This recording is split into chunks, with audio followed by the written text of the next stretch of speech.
अपनी बेटियों पर कैसे भरोसा हो गया है, कैसे सवाल नहीं करते। ये मोबाइल तेरे पास कहां से आया है? तू घर से गई थी, तेरे हाथ में रुमाल नहीं था, अब ये रुमाल तेरे पास कहां से आया है? तू घर से एक किताब लेके निकली थी, अब ये 3 किताबें और कॉपी लेकर आई, ये कहां से आई है? तेरे मोबाइल में बैलेंस नहीं था, आज 200 रुपए का बैलेंस ये तेरे मोबाइल में कहां से आ गया है? तेरे मोबाइल में तेरे डैडी, तेरे अब्बू के अलावा किसी का नंबर नहीं था, ये 4-5 जगहों की मिस बैलेंस पड़ी है, ये नंबर किसके हैं? तुम्हें शर्म नहीं आ सकती? तुम अपनी बेटियों से ये सवाल नहीं कर सकते हो? जब मरियम से सवाल किया जा सकता है, वो मरियम जिनको अल्लाह ताला ने पाक दामन कहा है, जिसकी पाक दामनी का ऐलान अल्लाह ने किया है, जब उस पाक दामन औरत से सवाल किया जा सकता है, तो हम और आप कौन हैं? मेरे भाइयों, अपनी बेटियों पर इतना भरोसा किए बैठे हैं। करना पड़ेगा हिसाब, लेना पड़ेगा हमें अपनी बेटियों का हिसाब, और नहीं लेते हो तो तैयार रहो, पिलानेंगे हो चुकी हैं हमारी बच्चियां, दूसरों की बहुएं बनेंगी और गैर मुस्लिम बच्चे पैदा करेंगी। मुमीलातुन व माइलात, लड़कों से बातें करती हो, लड़कों की तरफ माइल होती हो, और लड़के भी अब उनकी तरफ झुकते हो, यानी हंस हंस कर बातें करती हो, गुफ्तगू करती हो, इतना मेकअप करके निकलती हो कि उनको देखकर लड़के फरेफ्ता हो जाएं और ये भी उनके ऊपर माइल हो जाएं। जब तुम ये देख लो अपने ज़माने में और ऐसा माहौल देख लो, तो ऐसी औरतों को देखकर सोच लेना, ला यदखुलनल जन्ना वला यजिदना रिहा, ऐसी औरतें जन्नत के अंदर दाखिल न होंगी, जन्नत तो दूर, जन्नत की खुशबू भी नहीं मिलेगी, जन्नत की खुशबू से भी महरूम हो जाएंगी। हमारे और आपके ऊपर है अपनी बेटियों को कैसे पहनाना है, कैसे कपड़े पहनाना है, क्या पढ़ाना है, कहाँ जाना है। यहाँ अच्छी बात है, अल्लाह का शुक्र है, सुना है लड़कियों का मदरसा चल रहा है, तालीम निस्वा बहुत ज़रूरी है औरतों की, लेकिन याद रखिएगा मेरे भाइयों, मदरसे के लोग मदरसे तक जिम्मेदार हैं। मदरसे के बाद जब आपकी बेटी आपके घर आएगी तो आप जिम्मेदार हैं, आपको देखना पड़ेगा। ऑनलाइन पढ़ाई माहौल है, दीजिए, लेकिन आप वहां बैठिए, आपके पास टाइम नहीं है। आप अपनी बीवी को वहां बिठाइए कि मेरी बच्ची के पास बैठे, भाई को बिठाइए कि वो आपके पास बैठे। 1 घंटा 2 घंटा कमरे में बंद होकर वो पढ़ रही है ऑनलाइन, और 2 घंटे के बाद फिर पढ़ाई खत्म, फिर हाँ थोड़ा सा काम कर रही हूँ। अब क्या काम कर रही, मैं ये नहीं कह रहा हूँ बदगुमानी करिए, लेकिन ये दरवाजे हैं, दरवाजे, चोर दरवाजे, चोर। सर्दियों के दिन का तो लड़कियां दुआ मांगती हैं, अल्लाह सर क्यों, अच्छा मौका होता है, लिहाफ अंदर डाल डाल के व्हाट्सएप चलाती हूँ, कौन देख रहा है, सर्दी है, हमारी बेटी सो रही है, और पता चला कि अंदर मोबाइल चल रहा, व्हाट्सएप चल रहा है, गुफ्तगू चल रही है। इन चीज़ों ने दरवाजे खोले। आपको मालूम है हजरत मरियम की किफालत कर रहे थे हजरत जकरिया, और जब मरियम के पास मेहराब के अंदर, मस्जिद के अंदर बेमौसम फल आ गए। बेमौसम फल का मतलब समझ रहे, सेब का मौसम नहीं सेब देखा, केले का मौसम नहीं केला देखा, किसने, हजरत जकरिया ने। सूरह मरियम पढ़िए मेरे भाइयों, जैसे ही हजरत जकरिया ने मरियम के पास बेमौसम फल देखे, ये वही मरियम है जो इतनी पाक दामन है कि जिनको उनके किसी शौहर ने, किसी मर्द ने नहीं छुआ। अल्लाह ने इसी मरियम से ईसा को पैदा किया। ये वो मरियम है जिनकी पाक दामनी का ऐलान अर्श वाले ने, अल्लाह ने किया है। ये मरियम है जिनकी पाक दामनी का ऐलान अल्लाह ने किया, लेकिन इनके पास मस्जिद के अंदर जब बेमौसम फल देके जकरिया ने, इनकी सरपरस्त ने जब बेमौसम फल देके, तो हजरत जकरिया को गुस्सा आया।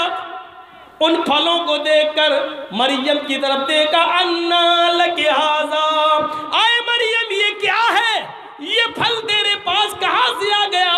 तरबूज का मौसम नहीं तरबूज देख रहा हूँ, खरबूजे का मौसम नहीं खरबूजा देख रहा हूँ, आम का मौसम नहीं आम देख रहा हूँ, ये बेमौसम फल तेरे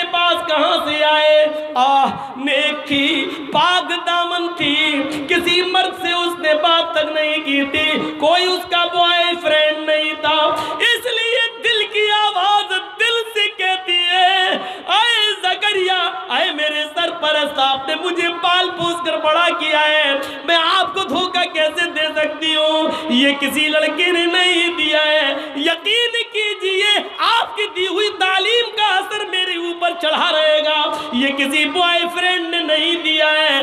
कालत हुआ मैंने चीख कर कहती है मरियम, आए मेरे सरपरस्त, ये अल्लाह की तरफ से आए हैं। ये बेमौसम फल कोई फरिश्ता लाया है, किसी लड़के का इसमें कोई हाथ नहीं। जब मरियम की क्लास ली जा सकती है, जब अल्लाह की इस नेक बंदी की क्लास ली जा सकती है और इसका सरपरस्त बेमौसम फल के बारे में मरियम से पूछ सकता है, तो आपको अपनी बेटियों पर कैसे भरोसा हो गया है? कैसे सवाल नहीं करते? ये मोबाइल तेरे पास कहां से आया है? तू घर से गई थी, तेरे हाथ में रुमाल नहीं था, अब ये रुमाल तेरे पास कहां से आया है? तू घर से एक किताब लेके निकली थी, अब ये 3 किताबें और कॉपी लेकर आई, ये कहां से आई है? तेरे मोबाइल में बैलेंस नहीं था, आज 200 रुपए का बैलेंस ये तेरे मोबाइल में कहां से आ गया है? तेरे मोबाइल में तेरे डैडी, तेरे अब्बू के अलावा किसी का नंबर नहीं था, ये 4-5 जगहों की मिस बैलेंस पड़ी है, ये नंबर किसके हैं? तुम्हें शर्म नहीं आ सकती? तुम अपनी बेटियों से ये सवाल नहीं कर सकते हो? जब मरियम से सवाल किया जा सकता है, वो मरियम जिनको अल्लाह ताला ने पाक दामन कहा है, जिसकी पाक दामनी का ऐलान अल्लाह ने किया है, जब उस पाक दामन औरत से सवाल किया जा सकता है, तो हम और आप कौन हैं? मेरे भाइयों, अपनी बेटियों पर इतना भरोसा किए बैठे हैं। करना पड़ेगा हिसाब, लेना पड़ेगा हमें अपनी बेटियों का हिसाब, और नहीं लेते हो तो तैयार रहो, पिलानेंगे हो चुकी हैं हमारी बच्चियां, दूसरों की बहुएं बनेंगी और गैर मुस्लिम बच्चे पैदा करेंगी। अब उनके पेट से पैदा होने वाले बच्चों के नाम लक्ष्मण, रामचंद्र, हनुमान, यही सब रखे जाएंगे। इंतजार करो आप उस वक्त। हेलो, अस्सलाम वालेकुम। मेरा नाम महक फातिमा है और मैं बिलोन पंचायत से बिलोंग करती हूँ। मेरे गांव का नाम हरनाथपुर है, ज़िला कटिहार से। मेरा नाम महक फातिमा है और मेरे पापा का नाम मोहम्मद मिन्हाज आलम है। मैं एक बहुत बड़ी मुसीबत में फंस चुकी हूँ, मुझे समझ में नहीं आ रहा है कि मैं क्या करूं। मैं एक बहुत बड़ी प्रॉब्लम में फंस गई हूं, जो कि मैं किसी लड़के के साथ आई हुई हूं, लेकिन मेरे पेरेंट्स कह रहे हैं कि हम किडनैप हुए हैं, जबकि हम नाबालिग नहीं हैं जो हमको कोई भी किडनैप कर सके। लेकिन इस मैटर में जो है शहंशाह भाई को इन्वॉल्व किया जा रहा है।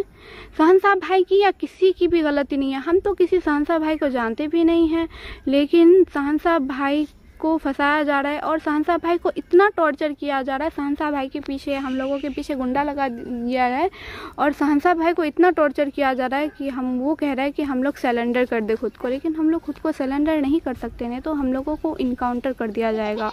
और मेरे पेरेंट्स मेरी शादी किसी और से करवा रहे थे, यानी कि मेरे से बड़े आदमी से, बूढ़े आदमी से करवा रहे थे, सिर्फ एक दौलत की खातिर। दौलत ही सब कुछ नहीं होता, दौलत की खातिर मेरे पेरेंट्स दूसरे से शादी करवा रहे थे।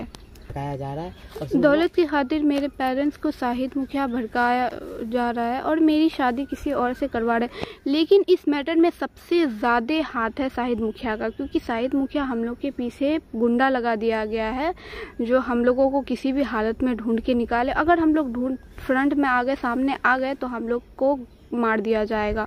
और शहंशाह भाई को बहुत ज़्यादा टॉर्चर किया जा रहा है। शहंशाह भाई की इसमें कोई गलती नहीं है, ना कि किसी की भी गलती नहीं है। जिस लड़के के साथ हम आए हैं वो बहुत अच्छा है और उसके साथ हम बहुत खुश हैं।